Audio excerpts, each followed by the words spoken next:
ഞാനിപ്പോൾ recently സൈലത്തിൻ്റെ LGS ക്ലാസ്സിൽ ചേർന്നിട്ടുണ്ട്. അപ്പോൾ ഇന്ന് ഇവർ എടുക്കുന്നത് എന്താണെന്ന് വെച്ചാൽ എക്കണോമിക്സ് ആണ്.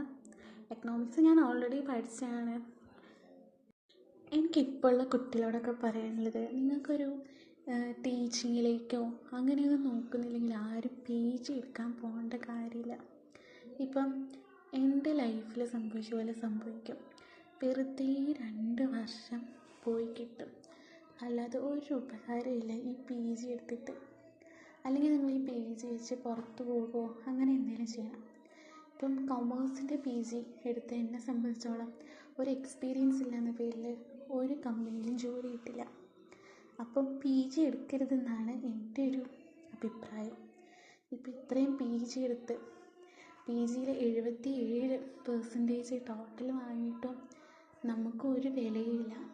നമ്മളെക്കാളും ചെറിയവർക്കൊക്കെ ജോലി കിട്ടി, വേറെ പ്രൊഫഷണൽ കോഴ്സ് പഠിച്ചവർക്കും അങ്ങനെയുള്ളവർക്കൊക്കെ ജോലി കിട്ടി. ലാസ്റ്റ് എന്താണെന്ന് വെച്ചാൽ ഇപ്പം PSC പഠിക്കാമെന്ന് വിചാരിക്കുകയാണ്. PSC പഠിക്കാൻ എനിക്ക് ഒട്ടും ഇൻട്രസ്റ്റ് ഇല്ല. കാര്യം എന്താണെന്ന് വെച്ചാൽ റിസർവേഷൻ, ജനറൽ കാറ്റഗറിയാണ് ഞാൻ. ജനറൽ കാറ്റഗറിയിൽ റിസർവേഷൻ ഇല്ല, ഒന്നുമില്ല. പിന്നെ അതുകൊണ്ടൊന്നും പഠിക്കാനൊരു ഇതില്ല. ഞങ്ങളുടെ വീടിൻ്റെ അടുത്ത് തന്നെ ഒരു ചേച്ചിക്ക് 9ാം റാങ്ക് ഉണ്ടായിട്ട് പോലും ആ ചേച്ചി ഇതുവരെ ലിസ്റ്റിൽ വന്നു, ഇതുവരെ ചേച്ചിക്ക് ജോലി കിട്ടിയില്ല. എനിക്ക് അതൊക്കെ ആലോചിക്കുമ്പോൾ PSC പഠിക്കാനേ തോന്നുന്നില്ല. പിന്നെ ജീവിതത്തിൽ എന്തെങ്കിലും ഒന്ന് നേടണമെങ്കിൽ PSC പഠിക്കണം എന്ന് വിചാരിക്കുക. ഈ വരുന്ന LGSലാണ് എൻ്റെ പ്രതീക്ഷ. എനിക്ക് തോന്നുന്നു ഡിഗ്രി PG ഉള്ളവർക്ക് എഴുതാമെന്ന് തോന്നുന്നു ഇത്.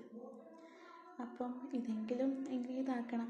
എന്നാലും ഒരു പേടിയുണ്ട്, ഇത് സ്റ്റേറ്റ് വൈഡ് ആയതുകൊണ്ട് ഒരു പേടിയുണ്ട്. എന്താണെന്നറിയില്ല, എന്ത് ചെയ്യണമെന്നറിയില്ല. അങ്ങനത്തെ ഒരു അവസ്ഥയിലാണ് ഞാൻ ഇരിക്കുന്നത്.